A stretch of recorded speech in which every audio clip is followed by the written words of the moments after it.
নতুন বছরে যা করতে বলে ইসলাম। নতুন বছর এলে একজন মুমিনের উচিত ফেলে আসা দিনগুলোর ভালোমন্দ হিসাব করা এবং আগামীর জন্য পরিকল্পনা করা। কারণ পবিত্র কোরআনে আল্লাহ তাআলা বলেন, হে ঈমানদাররা, তোমরা আল্লাহকে ভয় করো এবং প্রত্যেকের উচিত আগামীর জন্য সে কি করেছে তা খতিয়ে দেখা। রাসূলুল্লাহ সাল্লাল্লাহু আলাইহি ওয়াসাল্লাম বলেছেন, বুদ্ধিমান ওই ব্যক্তি যে নিজের পর্যালোচনা করে এবং মৃত্যু পরবর্তী জীবনের জন্য প্রস্তুতি নেয়। আর নির্বুদ্ধ অক্ষম সেই ব্যক্তি যে মনোবৃত্তির অনুসরণ করে এবং অলীক কল্পনায় ডুবে থাকে। মুসলমানের কাছে প্রতিটি দিন মূল্যবান। প্রত্যেকটি সকাল মানেই নতুন আরেকটি সুযোগ।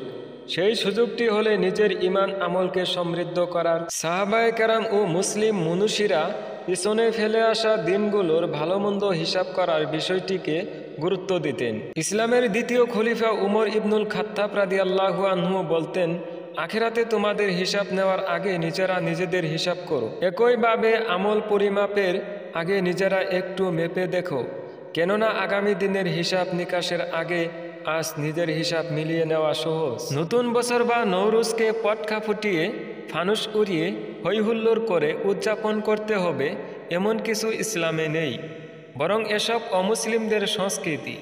তাই মুসলমানরা এসব করতে পারে না। কেউ এসব কাজে যোগ দিলে হাদিসের ভাষ্যমতে তার পরিণতি ভালো হবে না। রাসূলুল্লাহ সাল্লাল্লাহু আলাইহি ওয়াসাল্লাম বলেন, যে ব্যক্তি কোনো সম্প্রদায়ের সাদৃশ্য অবলম্বন করবে সে ব্যক্তি কিয়ামতের দিন তাদের অন্তর্ভুক্ত হবে। এমনকি ভালো কাজের জন্য বিকট শব্দ করা ইসলামে অপছন্দনীয়। এতে রোগী, শিশু, বৃদ্ধদের কষ্ট হয়। উমর রাদিয়াল্লাহু আনহুর যুগে জৈনিক ব্যক্তি মসজিদে নববীতে এসে প্রতিদিন বিকট আওয়াজে ওয়াজ শুরু করতেন। এতে হুজরায় অবস্থানরত হযরত আয়েশা রাদিয়াল্লাহু আনহায়ের কাজে ব্যাঘাত হতো। তাই তিনি উমর রাদিয়াল্লাহু আনহুকে বিষয়টি অবহিত করলে তিনি ওই লোককে নিষেধ করে দেন। লোকটি কিছুদিন পর আবার ওয়াজ শুরু করলে তিনি তাকে শাস্তি দেন। সুতরাং উৎসবের নামে যে কোনো অনর্থক কাজ থেকে মুসলিমদের বিরত থাকতে হবে। রাসূলুল্লাহ সাল্লাল্লাহু আলাইহি ওয়াসাল্লাম বলেছেন, ব্যক্তির ইসলামের সৌন্দর্য হলো অনর্থক বিষয় ত্যাগ করা। ভিডিওটি শেষ পর্যন্ত দেখার জন্য আপনাকে ধন্যবাদ। ভালো থাকুন, সুস্থ থাকুন, 5 ওয়াক্ত নামাজ পড়ুন, আল্লাহর কাছে বেশি বেশি দোয়া করুন।